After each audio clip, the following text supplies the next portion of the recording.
నమస్కారం. మమ కార్యక్రమానికి స్వాగతం. ఈరోజు మనతో పాటు గుమ్మడి గోపాలకృష్ణ గారు ఉన్నారు. ప్రపంచవ్యాప్తంగా పద్యాన్ని రెపరెపలాడిస్తున్న నటులలో శిఖర సమానమైన వారు గుమ్మడి గోపాలకృష్ణ గారు. పల్లెలతో ఆయన ప్రయాణం మొదలై పద్యం పాస్పోర్ట్గా ప్రపంచమంతా తిరిగారు ఆయన. అటువంటి గుమ్మడి గోపాలకృష్ణ గారితో మాట్లాడటం అంటే పద్యంతో మాట్లాడినట్టు, తెలుగు భాషతో మాట్లాడినట్టు. గుమ్మడి గోపాలకృష్ణ గారి పద్య ప్రయాణాన్ని, పద్యము యొక్క శక్తిని, పద్యము యొక్క అవసరాన్ని, పద్యము యొక్క ప్రభావాన్ని మనం తెలుసుకునే ప్రయత్నం చేద్దాం. నమస్కారం గుమ్మడి గోపాలకృష్ణ గారు. నమస్కారం శర్మ గారు. ఇంకా ముందుగా పద్యంతో మొదలు పెడదాము. ముందుగా హెచ్ఎంటీవీ ప్రేక్షకులందరికీ నమస్కారం. పద్యం నాకు ప్రాణం. చదువులేని కుటుంబం నుంచి వచ్చాను. అమ్మా నాన్న వ్యవసాయం తప్పితే అక్షరం మొక్క రాదు. అందుకే నా జీవిత ఆత్మకథ అని మొదలుపెట్టి ఒక శీర్షపద్యంతో స్టార్ట్ చేశాను. శారద లక్ష్ముల చరణంపు సవ్వడి జననమందిన ఎంట జాడలేదు. అంటే ఇంట్లో డబ్బు లేదు, సరస్వతి లేదు, లక్ష్మి లేదు. లక్ష్మి లేదు. అటువంటి చోట నుంచి ప్రయాణం మొదలైంది. చెల్లియో ఓ ఓ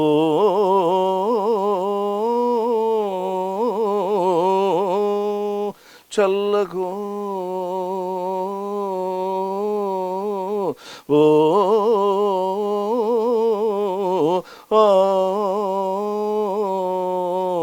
చెల్లియో చల్లగో చెల్లియో చల్లగో తమకు చేసిన ఎగ్గులు సహిచిరందరు తొల్లి గతించే నేడు నను దూతగ బంపిరి సంధిసేయా నీ పిల్లలు పాపలున్ ప్రజలు పెంపు వహింపగ పొందు చేసెదో ఎల్లి రణం బెగూర్చెదవో ఓ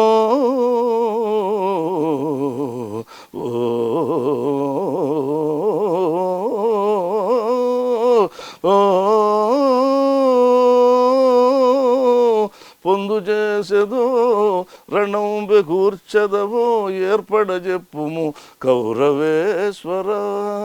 ఆ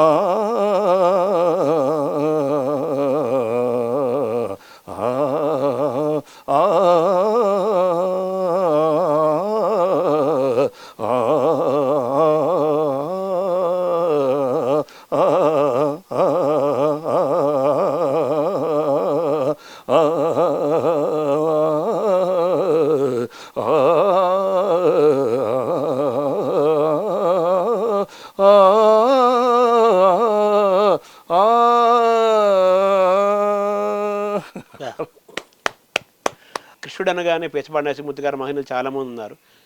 నేటి తరాల్లో మూడు దశాబ్దాలు ముఖ్యంగా కృష్ణుడు అనగానే తప్పనిసరిగా గుర్తుకొచ్చేవారు గుమ్మడి గోపాలకృష్ణ గారు. మరి మీ పేరులో కూడా కృష్ణ ఉంది, అది వేరే అంశం, అలా ఉంచుదాం దాన్ని.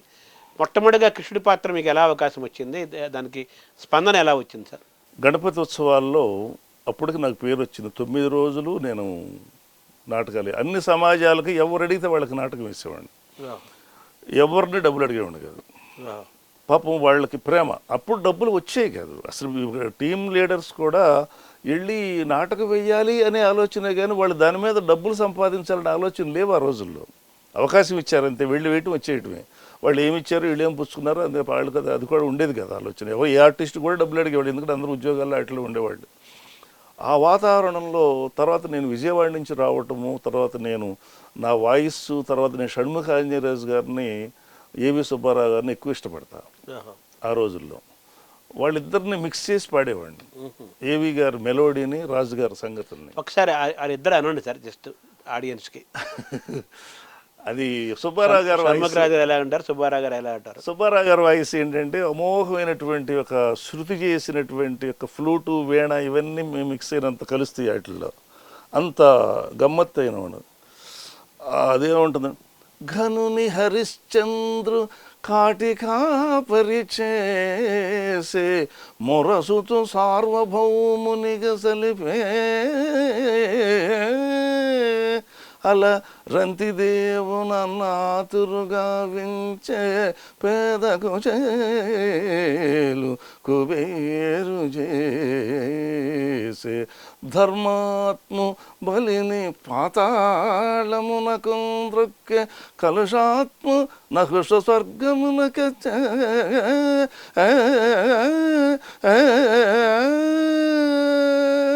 విప్రనారాయణు విటునిగా ఉనరించి వడయనో విని భక్తియుతు చేసే కాలమన ఇట్టి మహిమంబు గలదియగుట మానవుడు మేను విడిచిన మరుదినమునగా సుగుణ దుర్గుణంబులు కలిమిలేములు ఎన్నరాదని వచింతురెల్ల బుధులు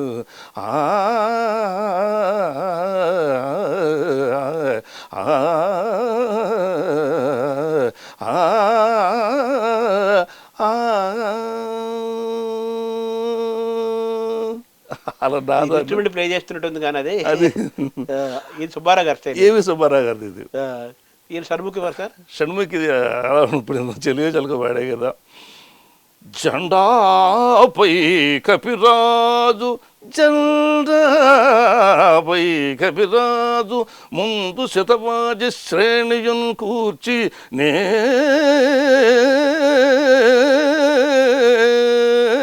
దండంబున్ కొని తోలు చందనము మీద నారి సారించుచున్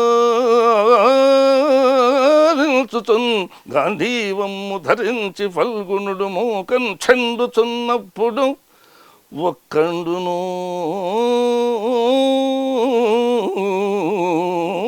నీ మొరాలకింపడు కురుక్ష్మానాథ సంధింపగన్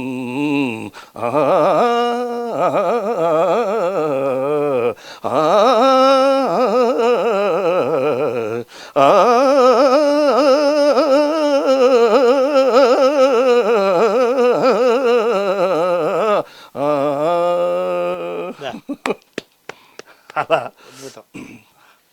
సో వాళ్ళిద్దరు నీ మిక్స్ చేసుకొని మీరు పాడుతుండేవాళ్ళు.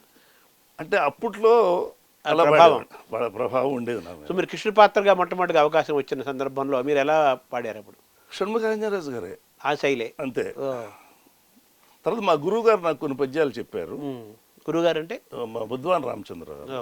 నేను వాటిని బాగా కొన్నిటి చేసుకుని ఏఆర్ కృష్ణ గారు ఏం చేశారంటే అప్పట్లో నేను డివి సుబ్బారావు గారు, వాణి హరిశ్చంద్ర, రాయబారం వస్తే షణ్ముఖరాజు గారు, మరి ఇలా అంటే నేను అనుకరిస్తున్నప్పుడు ఏఆర్ కృష్ణ గారు నాకు ఒక ఏమిట్రా నీ దుంపదేగా నువ్వు కొట్టుకుపోతున్నావు, వాళ్ళలాగా పాడుతున్నాను వీళ్ళలాగా పాడుతున్నాను అంటే నీలాగా నువ్వు ఎప్పుడు పాడతావురా.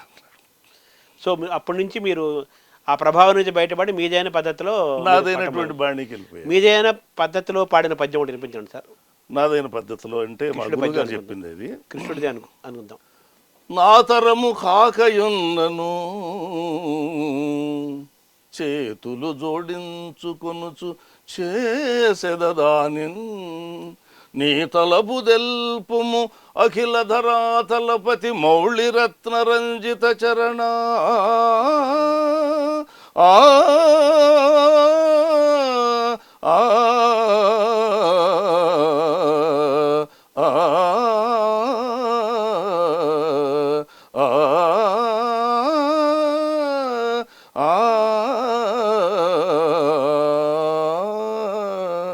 చాలా బాగుంది. తర్వాత మీరు ఇలా శ్రీనాథుడు నాటకం వేశారు, అలాగే వేమన, వాటిని మళ్ళీ రికార్డులుగా తీసుకొచ్చారు, శ్రీకృష్ణరాయబారి గారు రికార్డు చేశారు. ఇలా మీ ప్రయాణం బహుముఖంగా అనేక పాత్రలతో ప్రయాణం చేసి గుమ్మడి గోపాలకృష్ణ ఈరోజు ఒక పెద్ద సెలబ్రిటీ నాటక రంగంలో ప్రపంచవ్యాప్తంగా అందరికీ తెలిసిన వ్యక్తి.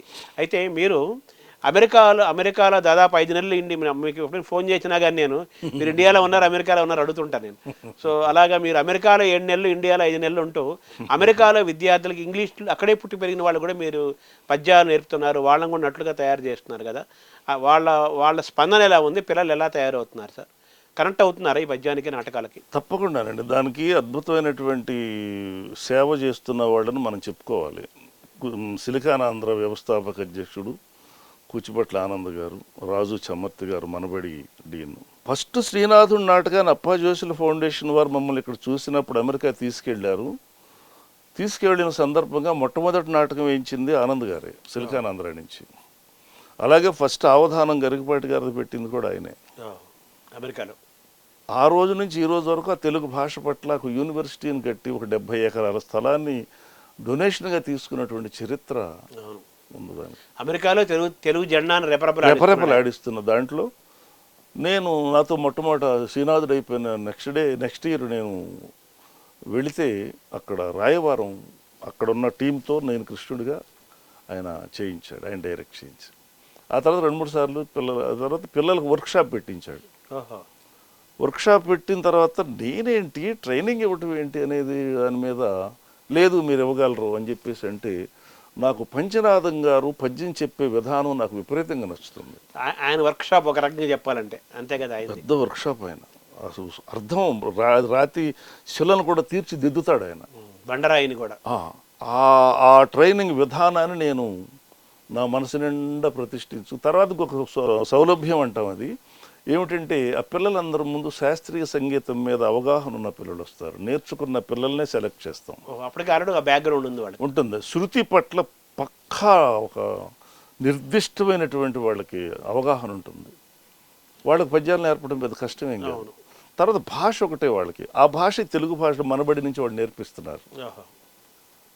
వాళ్ళు ఉచ్చారణ ఆల్రెడీ సగం దూరం వచ్చేసారు వాళ్ళు, సంగీత పరంగా ఉచ్చారణ పరంగా. సో మీ పని సగం ఈజీ అయిపోయింది. తర్వాత శ్రద్ధ, ఎంత శ్రద్ధ అంటే పేరెంట్స్కి, తల్లిదండ్రులకి మనం క్యారెక్టర్ సెలెక్ట్ చేసామంటే వాళ్ళు తల్లిదండ్రులు పోటీలు పడతారు. రిహార్సల్ నేను తీసుకెళ్తాను, ఈరోజు నేను తీసుకెళ్తానని. ఎందుకు? నేను చెప్పే విధానం, నేను పాడుతున్నదని కూడా ఎంజాయ్ చేస్తారు వాళ్ళు. మీరు చాలా చోట్ల చూసి ఉండే పిల్లలు అమోఘంగా నేను రాగాలు వదిలిపెట్టను. నేను ఈ మధ్య ఒక పాపకి చెల్లియో చెల్లకో చాలా రాగం చెప్తూ అది మీడియాలో పెట్టే ఒక ఆయన సలహా ఇచ్చాడు, చిన్నపిల్లకి అంత రాగం ఎందుకని. ఆయన బాధ ఏంటో నాకు తెలియదు. నేనేంటంటే మొత్తం ఎక్కువగా నేర్చుకుంటే దాన్ని కట్ చేసుకుని సింపుల్గా పాడచ్చు. ముందు విషయం నేర్చుకోవాలి కదా. అవును, మీరు అలాగే మారుతూ వచ్చారు కదా మీరు. ఆ పిల్ల ఏ సంగతి చెప్తే ఆ సంగతి అనేస్తుంది. అప్పుడు గురువుగా నాకు కూడా కొంచెం కసి ఉంటుంది కదా. ముందు నేర్పించాలి, అప్పుడు తర్వాత సింప్లిఫై చేయాలి. అవును. కాకపోతే ఏంటంటే పాపం ఆయన బాధ ఏంటో తెలియదు కానీ కామెంట్ పెట్టాడు అనమాట, చిన్నపిల్లకి అంతెందుకు, అంత సంగీతం అవసరం, వాళ్ళు తయారవటం ముఖ్యం. మనం వాళ్ళు గ్రహిస్తున్న వాడికి గ్రహించినంత విద్యను మనం చెప్తే వాళ్ళు స్టోర్ చేసుకుంటే దాంట్లో కొంత పాడతారు వాళ్ళు. అంటే ఇప్పుడు మామూలుగా ఒకప్పుడు పద్య నాటకాలు అనగానే పద్యం ఇంతే ఉంటుంది కానీ గంటలు రాగాలు తీసేవాళ్ళు మన రఘురామయ్య గారు వాళ్ళంతా ఉండారు. అది వేరు సార్, రఘురామయ్య గారు పాడాల్సిందే. వాళ్ళు ఆయన టెస్ట్ పోస్ట్పాటు లాగా చెప్తే వినరు. అవును, ఆయన శైలి గాత్ర యొక్క సౌలభ్యం, ఆ గమక సౌందర్యాన్ని ఆస్వాదిస్తారు కానీ తిరుపతి వెంకటగోళ పద్యాలు ఎవరికి రావు? అవును, అందరికీ వచ్చు. గొడ్ల కాపరి కూడా గొంతెత్తి కోయిల ఈ పద్య మాలాపించు హృదయ భాషను మన జొనయుతులు గారు అన్నట్టు అది వాళ్ళందరికీ వచ్చిన పద్యాలు. ఇప్పుడు నాటకం పద్యం రాంది ఎవరికి? అలా పాడటం వల్లే మన పద్యాలు దగ్గర 100 సంవత్సరాలు దాటినా ఇంకా నాటకాలు అజరామరంగా ఉన్నాయంటే కారణం ఏంటి? ప్రేక్షకుడు ప్రతి అక్షరం తెలుసు. ఒక్కొక్క నటుడు ఒక్కొక్క శైలి, ఒక్కొక్క గాత్రంలో ఆ పద్యం ఒక్కొక్క అందాన్ని సంతరించుకుంటుంది. సో మీరు అలాగా అటువంటి ప్రయోగాలు చేసుకుంటూ మీదంటూ ఒక మార్గాన్ని తీసుకుంటూ వచ్చారు. పిల్లలకు కూడా బాగా నేర్పిద్దాం, తర్వాత వాళ్ళ పద్ధతిలో వాళ్ళు ముందు వెళ్తారని. ఎందుకంటున్నానంటే పాడగలిగిన వాడికే చెప్తాం. తర్వాత న్యూజెర్సీలో ఒక కుర్రాడికి శాస్త్రీయ సంగీతంలో కచేరీలు చేస్తాడు అతను, నారదు, మన హిందుస్థానీలో వోకల్లో. వాడు కృష్ణ పాత్ర నేర్పిస్తే ఇప్పుడు వాడు క్వశ్చన్ అడిగాడు నన్ను. నేను ఒక పద్యం శ్యామలో చెప్పాను, ఒక పద్యం పహిడిలో చెప్పాను. రెండింటికి పెద్ద తేడా ఉండదు. వాడు ఇదేంటి గురువు గారు రెండు ఒకేలాగా ఉన్నాయి, స్వరాలన్నీ ఒకేలాగా ఉన్నాయి అన్నాడు. ఒకేలాగా ఉంటాయి రా, దీంట్లో గా ఉండదు, రిటర్న్లో శ్యామలో గా ఉంటుంది నాన్న, ఇది నువ్వు సరిమా మీదే వెళ్ళు, కాకపోతే రెండరింగ్ విధానంలో మార్పు. పహిడి ఏముంటుంది,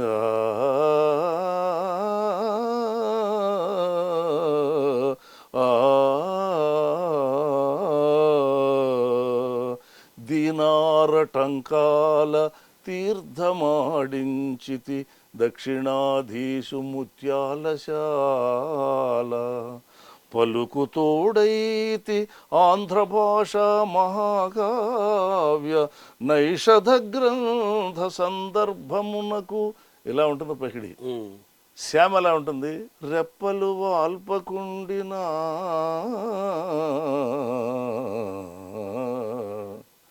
ధరిత్రిని పాదములంటకుండినన్,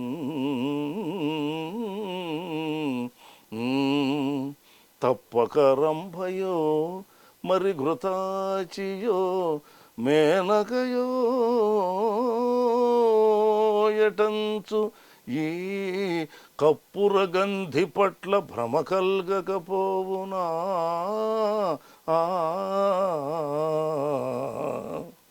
ఆలకింపలేదు నే ఆలకింపలేది పురమందే ఇట్టి జలజేక్షణ ఉన్నదటంచు ఎన్నడూ.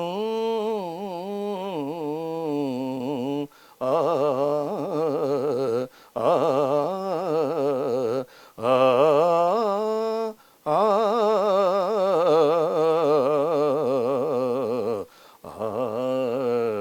ఆ సరి మ పద సాధపమగరి గరి స. అబ్బే అది వెంటనే ఎక్స్ప్లెయిన్ చేసి చెప్పారు, ఇలాగ చెప్పా.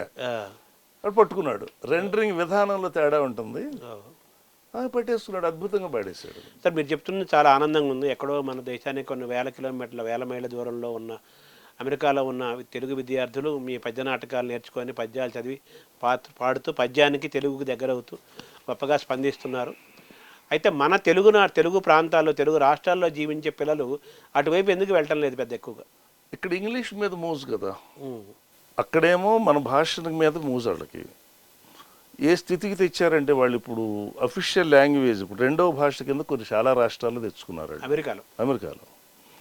ఇక్కడ మనం మాట్లాడితే తప్పేమో, వచ్చి రాని ఇంగ్లీష్ మాట్లాడితే. అందుకే నేను ఒక చెప్తా స్టూడెంట్స్కి, నేను ఎప్పుడైనా డిమో ఇవ్వటానికి వెళ్తా, పద్యం నేర్చుకోండి అయ్యా. ఎందుకు నేర్చుకోవాలంటే మీరందరూ ఇంగ్లీష్ చదువుకుని అమెరికా వెళ్తారు, బాధ. ఓకే, ఇంగ్లీష్ చదువుకోవద్దని మేము చెప్పట్లా, ఎవరు కూడా ఇంగ్లీష్ వద్దని అనటంలా మనం. మీరు వెళ్ళినప్పుడు ఒక చైనా వాడు, ఒక జపాన్ వాడు, ఇంకొక డచ్ వాడు ఎవరెవరో కూర్చుని భోజనం చేస్తుంటే వాట్ ఈజ్ యువర్ లాంగ్వేజ్లో గొప్పతనం ఏంటని అడిగితే ప్రతివాడు వాళ్ళ భాష గొప్పతనం చెప్తారు వాళ్ళు. ఎందుకంటే వాళ్ళు ఆ భాషను వాళ్ళ మమకారం వేడరు వాళ్ళు. నువ్వేమో ఇక్కడేం తెలుగు నేర్చుకోవు, ఏం చెప్తావు అని అడిగాను. అదేను ఒక వేమన పద్యము, ఏదో ఒక పద్యాన్ని చక్కగా పాడి వినిపించావు అనుకో, నీకు బ్రహ్మరథం పడతారా? తెలుగుదనం అందులో చూపించవచ్చు. ఎస్, నేను 10th క్లాస్ వాడిని, 25 సార్లు అమెరికా వెళ్ళాను, 3 సార్లు సింగపూర్ వెళ్ళాను, 3 సార్లు లండన్ వెళ్ళాను, దుబాయ్ వెళ్ళాను. ఇలాగ అనేక దేశాల్లో ఉన్న తెలుగు వాళ్ళం బికాస్ ఆఫ్ పద్యం ద్వారా కలుసుకున్నాను. పద్యమే మీ పాస్పోర్ట్, అదే మీ పాస్పోర్ట్ అయింది. మీకు అనంతమైన గౌరవం కలుగుతుంది. నేను ఎక్కడికి వెళ్ళినా గురువుగారు అని చెప్పేసి నన్ను అమితంగా ప్రేమించి ఆదరించి గురు దక్షిణ అని చెప్పేసి పద్యాలు నేర్చుకున్న పిల్లల చేత దండం పెట్టి చేస్తుంటే ఈ జన్మకి ఇంకేం కావాలయ్యా పద్యం. తెలుగు ప్రాంతాల్లో, తెలుగు రాష్ట్రాల్లో ఆ రోజులు రావాల్సిన అవసరం ఉంది కదా? తప్పకుండా ఉంది. ఎందుకంటున్నానంటే సార్, మనకి గత ప్రభుత్వంలో గౌరవనీయులు చంద్రబాబు నాయుడు గారు సీఎంగా ఉన్నప్పుడు నాకు నాటక అకాడమీ చైర్మన్ ఇచ్చారు. అవును, అది 2 సంవత్సరాలు చేశాను నేను. 2 సంవత్సరాలను పద్యం నాటకం అంటే ఏమిటో ప్రతి పల్లెకి చూపించేటువంటి అవకాశం దొరికింది. తర్వాత ఇంకొక ఇంపార్టెంట్ విషయము, నవయుగ విశ్వేశ్వరరావు గారు, ఆయన చాలా గొప్ప దాతగా, తర్వాత మన భాషా సంస్కృతిని ప్రేమించే వ్యక్తిగా, చాలా స్పందనలు ఉన్న వ్యక్తిగా తెలిసిన వాళ్ళందరికీ చాలామందికి తెలుసు. అవును, బిజినెస్ విషయాల పక్కన ఉంచుదాం. ఇలా భాషా సాహిత్యాల ప్రియుడిగా, ఒక మహాదాతగా, గుప్తదాతగా చాలా పేరుంది. ఆయన్ని కూడా ఒక పద్యం, మీ పద్యం ఆయన కదిలించింది, చాలా ఆలోచన కలిగించింది అని విన్నాను నేను. అది ఆ పద్యం ఒకసారి అనండి సార్. అది ఆయన నన్ను ఎక్కడున్నాడు ఇతను పట్టుకోండి, కృష్ణరాయబారం సీడీ చూశారు. ఇతను ఎక్కడున్నాడో పట్టుకోండి అని ఈ దామోదర్ ఐపీఎస్ గారు ఉన్నారు, మా డాక్టర్ కృష్ణయ్య గారు, వాళ్ళిద్దరూ నన్ను బాగా ఆదరించేటువంటి మహానుభావులు. మన బసవతారకరామ్ సిఇఓ గారు, ఆయన అసలు ఎంతోమందికి పరిచయం చేశాడు పెద్ద పెద్ద వాళ్ళందరికీ. చిరంజీవి గారిని కూడా అల్లు అరవింద్ గారిని చూపించి శ్రీనాథు నాటకం చూపించిన కారణం ఆయన. వాళ్ళ ద్వారా నేను విశ్వేశ్వరరావు గారి దగ్గరికి వెళ్ళడం జరిగింది. ఆయన వెళ్ళగానే హోమ్ థియేటర్కి వెళ్ళి సీడీ వేసి అక్కడ భోజనం చేయాలని నీతో ఉంది, నీతో భోజనం చేయాలనుకున్నాను అని చెప్పేసి భోజనం తెప్పించి ఇద్దరం భోజనం చేసి, ఇదేంటండి నువ్వేం చేస్తావో చెయ్యి నేను సపోర్ట్ చేస్తానన్నారు. ఇప్పుడు వేమన్ నాకు షూట్ చేయాలనుందండి అన్న. ఓకే చేసే ముందు 5 lakhs చెక్ ఇచ్చేశారు. అలా వేమన తర్వాత చాలా డబ్బు ఇచ్చారు. నేను అన్ని డబ్బులు ఖర్చు పెట్టినా కూడా అది రిలీజ్ చేద్దామంటే ఎవరు కూడా దాన్ని ఆయన కూడా ట్రై చేశారు, కానీ ఏ ఛానల్ కూడా పాపం ఇలాంటి గిట్టబట్ట వాళ్ళకి. సరే వదిలేసాము. టాలీవుడ్లో వేశారు, ఏబిఎన్లో వేశారు. ఏబిఎన్లో ఏమైంది అప్పుడు కొంచెం ఆంధ్ర ఎడిటేషన్లో మంచి అలా రేటింగ్ అలా వెళ్ళిన టైంలో అది తీయాల్సి వచ్చింది. అదే ఉన్నది పుష్టి మానవులకు, ఉన్నది పుష్టి మానవులకు అని ఆ పద్యం నాకు ఇన్స్పిరేషన్ అన్నాడు ఆయన. ఇలా నీ పక్కన నీతో కలిసి భోజనం చేయాలని అలా అనిపించింది నాకు. ఇంత మంచి కుర్రాడిని మనం సపోర్ట్ చేయాలి. ఆయన బాగా ఇష్టం నాటకాలు. ఆ పద్యం ఒకసారి అనండి సార్, నవయుగ విశ్వేశ్వరరావు బాగా ఇష్టమైన పద్యం, కదిలించిన ఈ పద్యం ఆయనకు అంకితం ఇద్దాం. మహానుభావుడు ఎక్కడున్నా. నాకు ఆ తర్వాత ఆయన ఏబిఎన్ రాధాకృష్ణ గారు పరిచయం చేస్తే ఓపెన్ హార్ట్ కూడా చేశారు ఆయన. అవును, విశ్వేశ్వరరావు పరిచయం చేశారు. విశ్వేశ్వరరావు గారు ఆయనకి నమస్కారం చెప్తూ, ఉన్నది పుష్టి మానవులకు యదుభూషణ ఆలజాతికి తిన్నది పుష్టి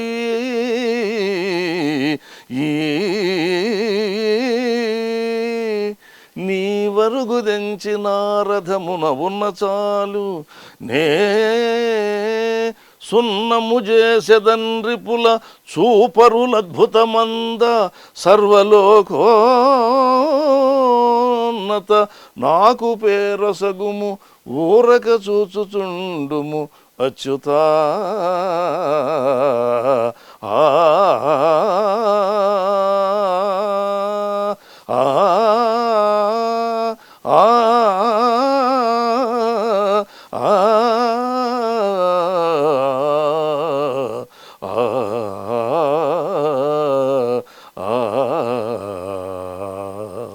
గొప్ప పద్యం అంటే మనిషికి జంతువులకి ఉన్న తేడా ఏంటో ఆ పద్యంలో చెప్తారు. మనిషికేమో ఉన్నది పుష్టి తినక్కర్లా, వాడికి ఏది ఉన్నదో అదే పుష్టి. పశువుకేమో తిన్నది పుష్టి, వాడి అప్పటికప్పుడు అయిపోతుంది. ఉన్నది పుష్టి మానవులకు యదుభూషణ ఆలజాతికి తిన్నది పుష్టి. అది నాకు ఇన్స్పిరేషన్ అని చెప్పారు ఆయన. మమా కార్యక్రమానికి, మనసులో మాట అని చేస్తున్న మమా కార్యక్రమానికి అద్భుతమైన స్పందన వస్తుంది. అనేక రంగాల వారి నుంచి, అనేక ప్రాంతాల వారి నుంచి, అనేక వయసుల వారి నుంచి కూడా గొప్ప స్పందన వస్తుంది. చాలా సంతోషం. మీ అందరికీ కృతజ్ఞతలు, ధన్యవాదాలు. విద్యార్థులు, యువతతో పాటు మేధావులు, పండితులు, కవులు, సాహిత్యవేత్తలు కూడా గొప్పగా మమ కార్యక్రమం పట్ల ప్రశంసలు కురిపిస్తున్నారు, ఆశీస్సులు అందిస్తున్నారు, అభినందనలు తెలియజేస్తున్నారు. వారందరికీ కూడా పేరు పేరున కృతజ్ఞతాపూర్వక నమస్కారాలు తెలియజేస్తున్నాం. అందరికీ చెప్పలేకపోయినా చాలామంది కామెంట్స్ రూపంలో, మెసేజెస్ రూపంలో, ఫోన్ల రూపంలో గొప్పగా స్పందిస్తున్నారు, ఫోన్లు చేస్తున్నారు. వాటిలో కొందరి పేర్లు మాత్రమే నేను మనవి చేస్తాను. అందరి పేర్లు మనవి చేయాలంటే చాలా సమయం పడుతుంది, చాలా పేర్లు ఉంటాయి కాబట్టి ఒక 4 పేర్లు ప్రముఖంగా చెప్తాను. మొట్టమొదటిగా మీడియా చరిత్రలోనే ఒక కార్యక్రమానికి అద్భుతంగా స్పందించి తన స్పందనని పద్య రూపంలో తెలియజేసిన ఘట్టం మొట్టమొదటిసారిగా HMTV చేపట్టిన మమా కార్యక్రమానికి అది దక్కింది. అది గొప్ప స్పందనగా మనం భావించవచ్చు. రామడుగు వెంకటేశ్వర శర్మ గారని ఆయన కవి, పండితుడు, అధ్యాపకుడు. ఆయన బేతవోల రామబ్రహ్మం గారితో చేసిన మమ ఇంటర్వ్యూని చూసి ఆద్యంతము ఆనందం చెంది పద్య రూపంలో మమకు నమో నమో మమ అంటూ పద్యం రాశారు. ఆయనకి ముందుగా కృతజ్ఞతలు, ధన్యవాదాలు తెలియజేసుకుంటున్నాము. మమను తెలుపంగతరమౌనే మమ కవితకు మమను తెలుపంగా. అలాగే బేతవోల రామబ్రహ్మం గారు, గుమ్మడి గోపాలకృష్ణ గారి ఇంటర్వ్యూలు, ఇప్పటివరకు వచ్చిన ఇంటర్వ్యూలు అన్నింటికీ కూడా గొప్ప స్పందన వచ్చింది. చెప్పాలంటే ఏల్చూరు మురళీధరరావు గారు ఢిల్లీలో ఉంటారు. తెలుగు, సంస్కృత, ఇంగ్లీషులో చాలా నిష్ణాతులు, గొప్ప ప్రొఫెసరు. ఆయన గొప్ప కామెంటు ఆయన ఇచ్చారు. ఆత్మీయులు శ్రీ మాచర్మ గారికి నమస్కారములు. ఇటీవలి 5-6 ఏళ్లుగా మీరు నిర్వహించిన ముఖాముఖి కార్యక్రమాల్లో ఇది ఉత్తమోత్తమైన ప్రచారం. సమయస్ఫూర్తితో సముచితంగా ప్రశ్నలను సంధిస్తూ మీరు ఆచార్య బేతవోలు రామబ్రహ్మం గారి నుంచి ఎన్నో మంచి విషయాలను రాబట్టి దీనిని ఒక స్మరణీయ కార్యక్రమంగా తీర్చిదిద్దారు అంటున్నారు. అలాగే సామవేద షణ్ముఖ శర్మ గారు అద్భుతమైన స్పందన ఆశీస్సులుగా అందించారు. మనకొచ్చిన మరో అద్భుతమైన స్పందన కడిమెళ్ల వరప్రసాద్ గారు. ఎవరినో ముఖాముఖి అంటూ ఇంటర్వ్యూ చేస్తూ ఉంటారు. ఒక ప్రశ్న అడుగుతారు, దానికి సమాధానం చెప్తూ ఉండగా మధ్యలో ఆపి మరొక ప్రశ్న వేస్తారు.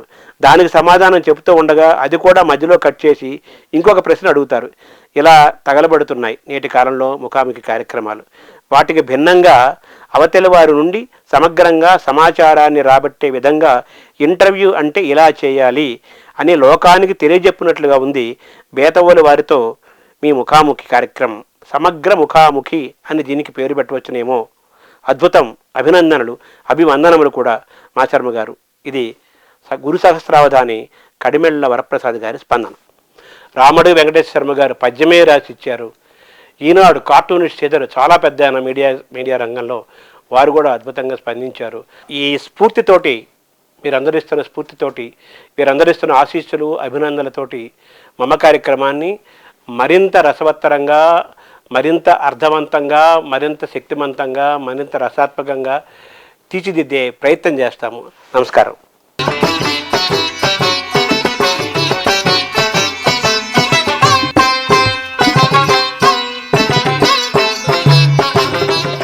సో అలాగే పద్యం అనేది ఇంత మహాపండితులు భాషావేత్తల సాంగత్యాన్ని తీసుకొచ్చింది. ఆ సాంగత్యం వల్ల మీలో పరిణితి పెరిగింది, మెచ్యూరిటీ పెరిగింది. ఈరోజు మీరు ఇంత బాగా మాట్లాడుతున్నారంటే, ఇంత బాగా మీ ప్రయాణం సాగుతోందంటే అదంతా పునాదులు వేసింది. అయితే మీరు పద్య నాటకాలు వేయటం ఎప్పుడు ప్రారంభించారు సార్? ఏ వయసులో ప్రారంభమైంది? పద్య నాటకం వేయటం ఊళ్ళో 1975-76 ఆ ప్రాంతంలో మా ఊళ్ళో బ్రహ్మంగారి నాటకం నేర్చుకోవడం, దాంట్లో నేను ఈశ్వరమ్మ, ముత్తి అనేటువంటి 2 ఆడవేషాలతో మొదలయ్యింది. కానీ అంతకుముందు చిన్నతనంలో మా మేనమామల ఊరు, మా మిస్సెస్ వాళ్ళ ఊరు కూడా ఇది వాడపాలెం అని బందర్ దగ్గర. అక్కడ వాళ్ళు లంకెల బిందెలు అనే నాటకం వేస్తూ ఒక చిన్న చిరంజీవి అని ఒక బాలపాత్ర ఉంది. సరే ఊళ్ళో ముందుగా ఎవరిని పిలుస్తారు? కాస్త గారాల పట్టిలు, కాస్త డబ్బులు ఉన్న వాళ్ళని పిలుస్తారు. నేనేముంది మామూలు మనిషిని, నాకు మా అమ్మమ్మ దగ్గర ఉండేవాడిని. మా అమ్మ ఎక్కువ సంతానం అని చెప్పేసి నన్ను అక్కడ పడేశారు మా అమ్మమ్మ దగ్గర. మా అమ్మమ్మేమో కోప్పడేది, భయం మా అమ్మమ్మని చూస్తే. ఏదైనా ఆడుకుంటాకి వెళ్ళటానికి భయం, ఎక్కడికైనా వెళ్ళటానికి భయం, ఏం చేయటాకన్నా భయమే. బెరుకుగా ఉండేవాళ్ళం. నేనేదో వచ్చేసేసి ఏదో చెరలాట అంటే అక్కడికి వెళ్ళి వచ్చేసేసి మెల్లిగా పడుకున్నవాడిని తీసుకెళ్ళి నిన్ను మామయ్య రమ్మంటే మా పెద్దమైన మామగారు కూడా దాంట్లో వేషం వేస్తున్నారు. అయితే వెళ్ళి ఏదో చెప్పమన్నారు, చెప్పేసా. ఆవిడ బాగున్నాడు అన్నారు, నాకు ఆ వేషం ఇచ్చారు. అంటే ఏ వయసు సుమారు అప్పుడు? 5వ క్లాస్, బహుశా 10 ఏళ్ళు, సుమారు 10 లోపే ఉన్నాయి. నేను 3-4 చదవాల. నేను అప్పటికే గొప్ప మేధావిని 5వ క్లాస్లో వేసేసాను. అంటే 8 ఏళ్ళు 9 ఏళ్ళు అంతే. సో అంటే ఈ నాటకం అనేది మీ మేనమామలు కూడా వేస్తున్నారంటే అక్కడి నుంచి వచ్చాయా మీకు జీన్స్? అయ్యి ఉండొచ్చు. మా మేనమామ కూడా కొంచెం పాడేవాడు. ఏం వాళ్ళు అంటే గొప్ప ఇదేం కాకపోయినా ఊళ్ళో సరదాగా వేసేవాళ్ళు. సో అది అయ్యి ఉండొచ్చు. లేకపోతే ఏం కాలేదు, మనం ఆన్సర్ లేని క్వశ్చన్స్ సార్. కాలంలో అలా అంతే. సో అలా తర్వాత నుంచి మళ్ళీ మీ పద్య నాటకాలకి పాడటం, పద్య నాటకాలు వేయటం ఎలా జరిగింది సార్? పద్య నాటకం ఊళ్ళో బ్రహ్మంగారి నాటకం అంటే పిచ్చి. ఆ తత్వాలు, కీర్తనలు ముందు ఈశ్వరమ్మ ఆడవేషంతో మొదలైనది బ్రహ్మంగారు వేయటం, సిద్ధపు వేయటం, వీటన్నిటి మీదకి వెళ్ళిపోయింది. మొత్తం నేనే లీడ్ చేసేవాడిని. హార్మోని పెట్టి కూడా ఎక్కడో ఉందంటే అక్కడి నుంచి మోసుకొచ్చేవాళ్ళం. నాకు కొంతమంది మా ఊళ్ళో మామయ్యలు అవుతారు వాళ్ళు, వెలివెల కృష్ణారావు అని, శేషయ్య మామయ్య అని. వీళ్ళు ఏం చేసేవాళ్ళు అంటే, వెలివెల కృష్ణారావు అని ఆయన నాకు బాగా సహకరించేవాడు. నేను ఎక్కడికి వెళ్తే అక్కడికి వచ్చి ఆయనకు అక్కడేసేవాడు. ఆయనకు ఆ యాక్టివిటీ మంచి ఇంట్రెస్ట్ ఉండేది. సో అలాగా మేము ఆ బ్రహ్మంగారి నాటకం ఏదో సరదా ఆ ఊరు ఎక్కడదండి అక్కడికి వెళ్ళిపోవటం, అలా పాడుకోవటం అలా గడిచిపోయింది. ఆ తర్వాత నేను ఉయ్యూరులో ఇతను కుమ్మూరు సుబ్బారావు అని అతను ఒక హార్మోనిస్ట్. అప్పుడు ఆయన పద్యాలు నేర్పించాడు. ఈ బ్రహ్మంగారి నాటకాల్లో పరిచయం అయ్యి ఆ తర్వాత అక్కడ ఏదో చిన్న వేషాలు కొనేసేవాడు. మా ఊరు ఒక రోజున ఆచరణ వెంకటరత్న నాయుడు గారు బాలనాగమ్మ నాటకం వేయటానికి వచ్చాడు. అప్పటికి నేను ఏదో పెద్ద ఆర్టిస్ట్ అనే ఫీలింగ్ వచ్చేసి బాగా పాడేస్తాననే ఫీలింగ్. అయితే ఒకరోజు ముందు వచ్చాడు ఆయన.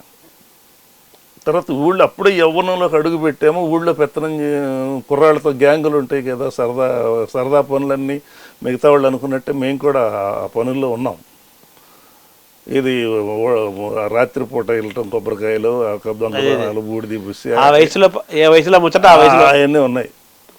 అది దాంతో ఏంటంటే కొంచెం చురుగ్గా ఉన్న కుర్రాళ్ళలో నేను ఒకడిని. కానీ నా దగ్గర డబ్బులు ఉండేవి కాదు, వెనకాల వాడినే, ముందు వాడిని ఏం కాదు, లీడ్ చేసేవాడిని కాదు. సో ఆ పరిస్థితుల్లో నేను వెళ్ళి అప్పటికి నన్ను ఇంకొక ఆయన బాయిల పకీరేసి ఆయన పులిరాజు వేషం వేయించాడు బాలనాగంలో.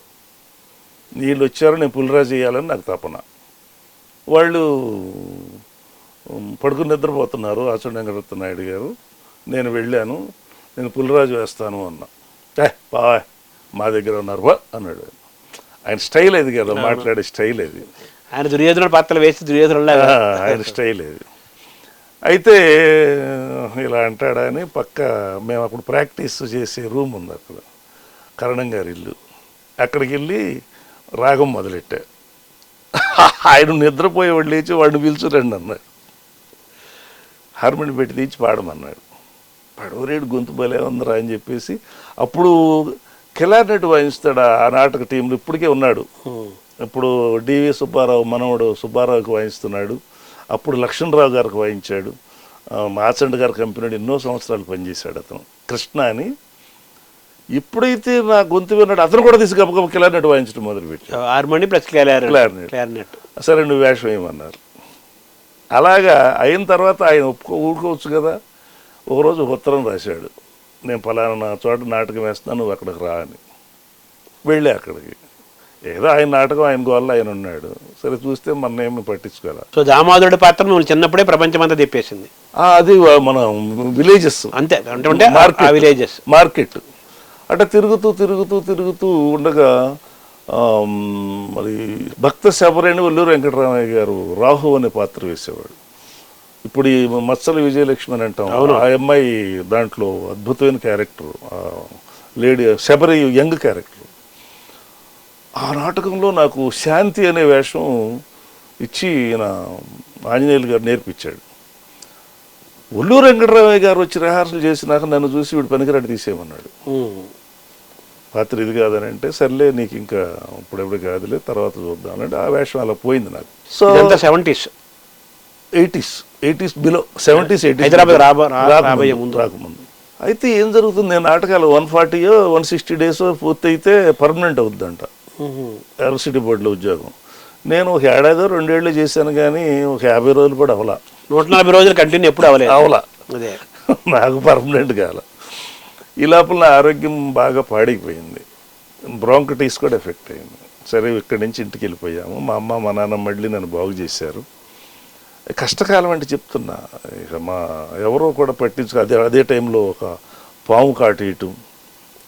అప్పుడు నేను ఎవరికి చెప్పొద్దులే, హాయిగా వెళ్ళి పడుకుంటే హాయిగా వెళ్ళిపోతుంది, ఎట్లాగే వేసుకుంది కదా, ఇక దీన్ని పట్టుకొని దీన్ని చెప్పడం ఎందుకులే అని అనుకున్నాను. కానీ మళ్ళీ ఎందుకు ఊళ్ళోకి రాగానే పొలం చిట్ట రాగానే ఆ లైట్కి ఇదైపోయి అక్కడ పాపం మళ్ళీ వేసి దాని ఏదో ముందేసి ఇది పామేనని చెప్పి వాళ్ళు పసర్లు గెసర్లు ఇచ్చి మొత్తాన్ని బతికిచ్చారు, మృత్యుం చేయించారు, బతికిచ్చారు. ఇలాగా చేస్తూ ఇది ఊళ్ళో ఏదో అటు ఇటు తిరుగుతున్నాము, నాటకాలు అంటున్నాము, అటు తిరుగుతున్నాము, రూపాయి ఇన్కమ్ లేదు, పెళ్ళయింది, అవమానాలు, ఏం చేయడు, ఊళ్ళో తిరుగుతాడు. మా అమ్మేమో బాధపడుతూ ఉండేది. అయ్యా వెనకాల వాళ్ళు కూడా 7 అన్నదమ్ములు మేము, వెనకాల వాళ్ళు కూడా పెళ్ళిళ్ళు అవుతున్నాయిరా, నువ్వేం ఖాళీగా ఉన్నావు, ఎక్కడికో చాటుకి వెళ్ళి ఏదో ఒక పని చేసుకో, నేను నీకు తక్కువైతే నేను పంపిస్తానని మా అమ్మ అంటూ ఉండేది. నేనే అసలు హీరోయిన్ మా అమ్మతోనేవాడిని. మా ఫాదర్కి ఇవన్నీ తెలుసుగా, తండ్రి గుణాలు ఎలా ఉంటాయి, అవసరం బడబడి తిట్టేస్తారు, లేకపోతే మళ్ళీ మళ్ళీపోతారు. ఇది నడుస్తూ ఉండగా ఊళ్ళో ఎలక్షన్స్ కానివ్వండి, సాంస్కృతిక కార్యక్రమాలు కానివ్వండి, ఏదైనా చురుగ్గా ఉండేవాడిని నేను. అప్పుడు నాకు గుళ్ళపల్లి జగన్మోహన్ రావు గారు అని చౌదరీస్ నేను మరి మాకు కలిసిన వేళ ఏంటో తెలియదు. నేను కాపు కులంలో పుట్టిన మేము ఒక అమ్మకు పుట్టినంత అనుబంధంతో ఈ రోజు వరకు ఆ ఫ్యామిలీతో లేకుండా. అందుకని నాకు ఈ జన్మనిచ్చింది అన్నయ్య. నన్ను గమనించాడు, ఎలక్షన్స్లో కొన్ని ఎలక్షన్స్ పనిచేశాను. ఆ తర్వాత నన్ను వాడుకోకుండా, స్వార్థం కోసం వాడుకోకుండా నన్ను హైదరాబాద్కు పంపించేశాడు. అంటే మీలో ఉన్న ఒక మంచి భవిష్యత్తు మీకు ఉండాలని. ఎస్, నువ్వు లైఫ్లో బాగుపడాలి అంటే నేను వెళ్ళనన్నా. ఎందుకు, బాగానే ఉంది కదా అంటే వాళ్ళ అమ్మగారు కూడా, కోటేశ్వరమ్మ గారు, ఆవిడ సత్యసాయి భక్తురాలు. వాళ్ళు ల్యాండ్ లార్డ్స్ మా ఊళ్ళో, మంచి కుటుంబం. సత్యసాయి బాబా గారిని మేడూరు తీసుకొచ్చిన కుటుంబం, గుళ్ళపల్లి కుటుంబం. అమ్మతో కూడా చెప్పించారు. అమ్మ ఏం చేసింది, బాబా గారు ఆవిడకి స్వయంగా ఇచ్చిన విభూతి డబ్బా ఒకటి, బాబా గారి జీవిత చరిత్ర, ఈ రెండు ఇచ్చి నన్ను పంపించింది. నువ్వు వెళ్ళిపోయా, అన్నయ్య వాళ్ళు ఉద్యోగం చూపిస్తారు, మీరు బాగుపడాలని. అంతే కదా మరి. సో ఇక వచ్చేసాము. ఇంకా ఇంకొక అన్నయ్య శివరాం ప్రసాద్ గారని ఆయన తీసుకొచ్చారు. నాకు గుర్తండి, ఎందుకంటున్నానంటే ఆయనకు ఆరోగ్యం బాగోదు. అప్పటికే ఆయన పాపం నడవలేని పరిస్థితి. మనం జూబ్లీ బస్ స్టాండ్లో బస్సు దిగాం విజయవాడ నుంచి. చలికాలం. ఈనాడు వరకు మేము ఇద్దరు నడుచుకుంటూ వచ్చామండి. ఈనాడుకి ఎందుకు వచ్చారు మీరు? ఈనాడు వాళ్ళకి రిలేషన్స్ ఉన్నాయి, రామోజీరావు గారితో వాళ్ళకి రిలేషన్స్ ఉన్నాయి. అందుకని నన్ను అక్కడ పెట్టాలని వాళ్ళ ఉద్దేశం అనమాట. ఈనాడులో ఉద్యోగాల్లో పెట్టాలని అక్కడికే తీసుకొచ్చి పెట్టారన్నమాట. సో దాంతో నడుచుకుంటూ వచ్చాం. అప్పుడు కంపోజిటర్స్ అన్నీ తీసేశారంట. మనకి ఎలా వచ్చిందో చూడండి. అదే మీ అదృష్టం అలా ఉంది. సరే, నేనేమన్నానంటే అప్పుడే మా అన్నయ్య గారి మేనల్లుడు కోఆపరేటివ్ హౌసింగ్ సొసైటీలో పార్ట్నర్గా ఉన్నాడు. వెంకటేశ్వరరావు రీసెంట్గా చనిపోయాడు, దొప్పలపూడి వెంకటేశ్వరరావు. అతనికి అప్పచెప్పి, నువ్వేం చేస్తావురా, ఇతన్ని చూసుకోవాలి మనం, నా తమ్ముడితో సమానం, మనకు ఇలాగని చెప్పి వెళ్ళాడు. అతను ఆ హౌసింగ్ సొసైటీలో నన్ను పెట్టుకున్నాడు. ఇక అక్కడి నుంచి మొదలు పెట్టాను. ఇక ఈ ప్రయాణం హైదరాబాద్ భాగ్యనగరం వచ్చిన తర్వాత మీకు భాగ్యం మీ జీవితంలో భాగ్యం మొదలైంది. ఇంకా అప్పుడు 7 సంవత్సరాలు వృధా అయిపోయింది నా జీవితంలో. ఈ 7 సంవత్సరాలు వెనక్కి తీసుకురావాలని అప్పుడు మా టీము, నాదేళ్ల సుబ్బారావు గారు అని ప్రెసిడెంట్, దానికి ఆయన ఈనాడులో అకౌంట్స్ ఆఫీసర్గా చేశారు ఆ సొసైటీకి. ఇక వాళ్ళు సాయంత్రానికి వచ్చేవాళ్ళు అందరూ. ఇక సాయంత్రం కూర్చునేవాళ్ళు. ఇక మొత్తం ఏ పని అంటే ఆ పని అన్నీ నేర్చుకుని, అన్ని సిగరెట్లు తేవడం దగ్గర నుంచి, పెత్తనం చేయడం దగ్గర నుంచి అన్ని పనులు నాయే. బయట బాస్. అసలు ఏ పని నేను ఎవరు చెప్పినా నేను నో అంటూ నాకు అలవాటు లేదు, from the beginning onwards. So కానీ నన్ను అప్పుడు వాళ్ళు ఏం చేశారంటే, కొన్ని ప్లాట్లు అమ్ముకోవచ్చు కదా నువ్వు. అప్పుడు నాటకాలు మళ్ళీ మొదలైంది. చెప్పాను, ఈ పంచనాథం గారు, ఇవి కొంచెం వేమూరు రామయ్య గారు ఐడెంటిఫై చేయాలి, ఈ దురద ఉంది వీడికి అని గమనించి నన్ను రిహార్సల్ పోనిస్తే చాలు. నేను ప్లాట్లు అమ్మటంలో కూడా దిట్టనే. అమ్మేసుకొచ్చి డబ్బులు అక్కడ పడేసేసేవాడు, నన్ను రిహార్సల్కి వెళ్ళిపోతే సార్ సాయంత్రం. మీకు కమిషన్ ఇచ్చేవాళ్ళు. అసలు అది కూడా లెక్కలేవు మాకు. గమ్మత్తు ఏంటంటే, నాకేం వస్తుంది, నేనేం తీసుకోవాలి, అసలు ఈ ఆలోచన లేవు. I'm also one of the part of that group అని అనుకున్నాం. అంటే అందులో మీకు మరి ఆర్థికంగా వెసులుబాటు ఎలాగా, అది జీతంతో పాటు ఇచ్చేవాళ్ళు ఎక్స్ట్రా జీతం కూడా మళ్ళీ మంత్లీ ఏం వచ్చేది కాదు, ఎప్పుడో ఇస్తూ ఉండేవాళ్ళు. ఖర్చులకు వెళ్ళిపోతుండేవి. ఖర్చులు కూడా అప్పుడు చాలా సింపుల్గా ఉండేది లైఫ్. 300 జీతం, 80 రూపాయలు ఇంటిద్ది. మా ఆవిడ కూడా పెద్ద చదువుకున్న వ్యక్తి కాదు, పాపం లోక గోప్రభం తెలియదు. నేను బాగా పైకి వచ్చినాక కూడా ఏమి కావాలని అడగవేంటంటే, ఏం కావాలి, ఉన్నాయి చాలవా అంటది. పోట్లాడతారు ఇలాగా, అది కొనలేదు ఇది కొనలేదు అని. పోట్లాడవు, అది కూడా తెలియదు. ఇప్పుడు అలా మొదలైంది. మీరు 70 ఏళ్ళ 69 నుండి 70 ఏళ్ళు ఎంటర్ అయ్యారు. ఒకసారి జీవితాన్ని చూసుకుంటే మీ ప్రయాణం ఎప్పుడూ మీకే ఆశ్చర్యం కనిపిస్తుంటుంది. ఆశ్చర్యమే, ఇది ఎవరికి జరగనటువంటి. అసలు నేను చూసి దగ్గరకు వెళ్ళగలనా అనేటువంటి మనుషులందరూ ఆత్మీయులయ్యారు. స్టేజీ మీద నాటకం వేయాలంటే బాలయ్య బాబు నన్ను ఎంతో ఆదరంగా చూస్తారు. మళ్ళీ వినాయక్ అంటే ఒక సొంత బిడ్డలాగా నన్ను వాళ్ళ నాన్నగారితో సమానంగా చూస్తాడు. నన్ను సినిమాల్లో పెట్టాలని పాపం అనుకుంటే రాయబారం తెద్దామంటే ఆ రాయబారానికి సినిమాల్లోకి ఎందుకు మీకు అవకాశాలు రాలేదో మీరు వద్దనుకున్నారు. అంటే 95లో నేను ఫస్ట్ అమెరికా వెళ్ళి వచ్చినప్పుడు గుమ్మడి గారు, అక్కినేని నాగేశ్వరరావు గారితో ఒక సన్మానం జరిగింది.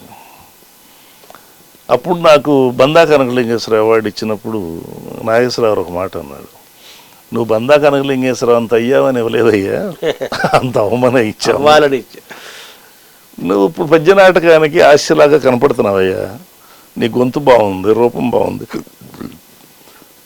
నువ్వు పద్య నాటకంలో ఉంటే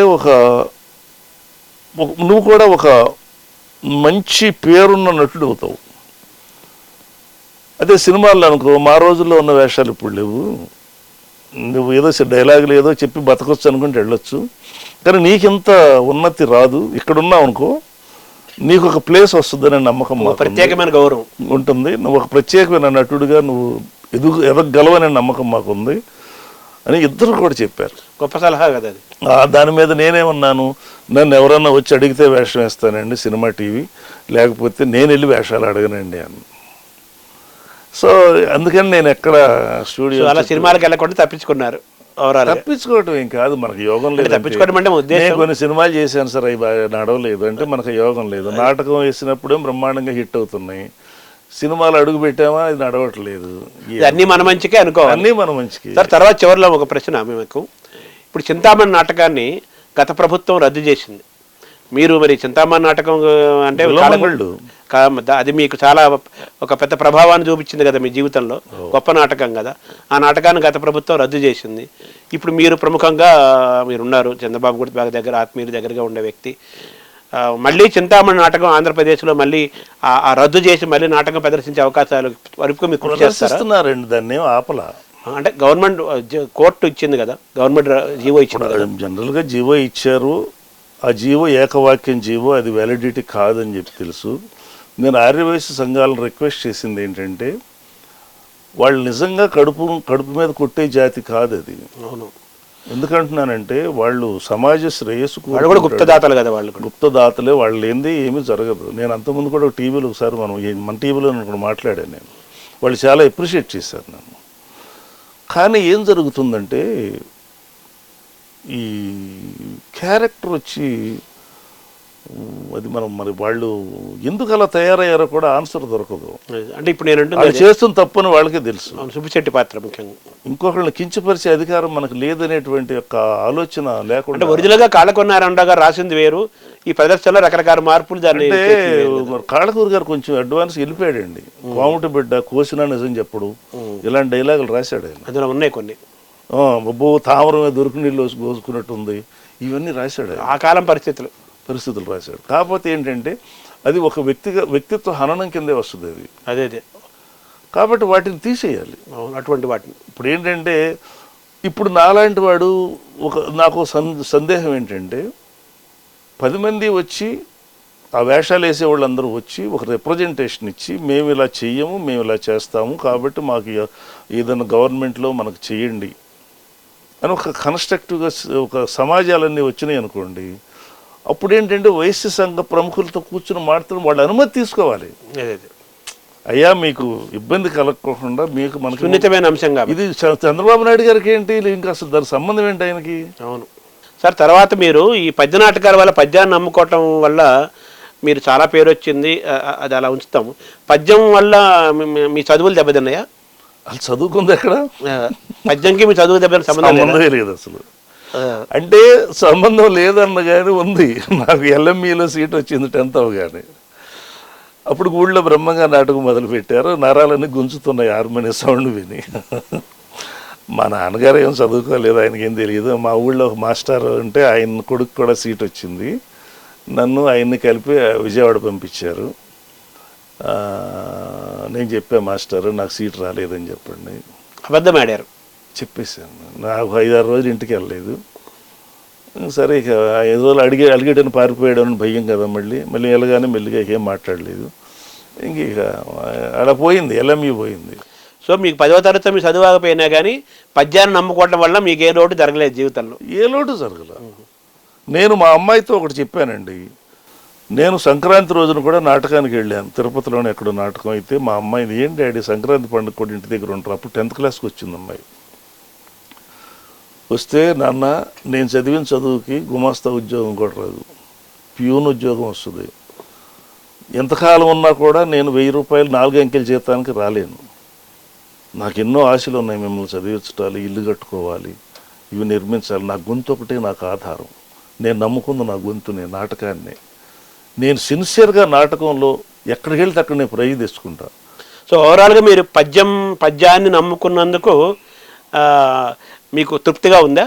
ఎందుకు తృప్తిగా ఉండదు? నేను నాటకం వేస్తుంటే ఒక చిరంజీవి గారు, అల్లు అరవింద్ గారు, ఒక ఎంఎస్ రెడ్డి గారు, ఒక పరుచూరు గోపాలకృష్ణ గారు, మురళీమోహన్ గారు, దాసనారాయణరావు గారు, వీళ్ళే కాకుండా మోహన్ బాబు గారు ₹1,00,000 ఇచ్చేళ్ళాడు నాటకం చూసి. బ్రహ్మానందం గారు నాతో పాటు సుబ్బిశెట్టి ఇస్తారు. ఆయన పేద కళాకారుల కోసం మనం ఏదైనా చేద్దాం గోపాలకృష్ణ గారు అంటే విజయవాడలో కూడా, హైదరాబాద్లో కూడా 2 నాటకాలు వేసాం. అప్పుడు ₹1,50,000 పంచిపెట్టాం. అక్కడ 50,000, ఇక్కడ ₹1,00,000 ఆ రోజుల్లో.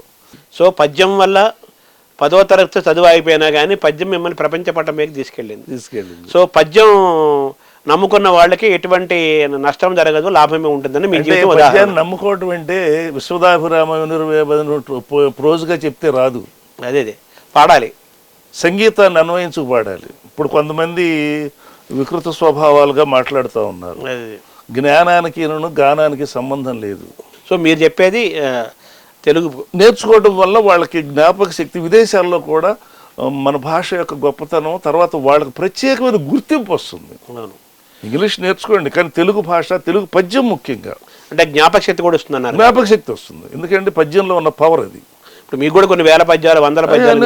ఇప్పుడు నేను కొన్ని కచేరీలు చేస్తూ ఉంటా, ఏ నాటకంలో పద్యం ఉంటే చెప్పేస్తా, వెంటనే చెప్తా. మెమరీలో ఉన్నాయి అవన్నీ. మళ్ళీ చదవను కూడా చదవను.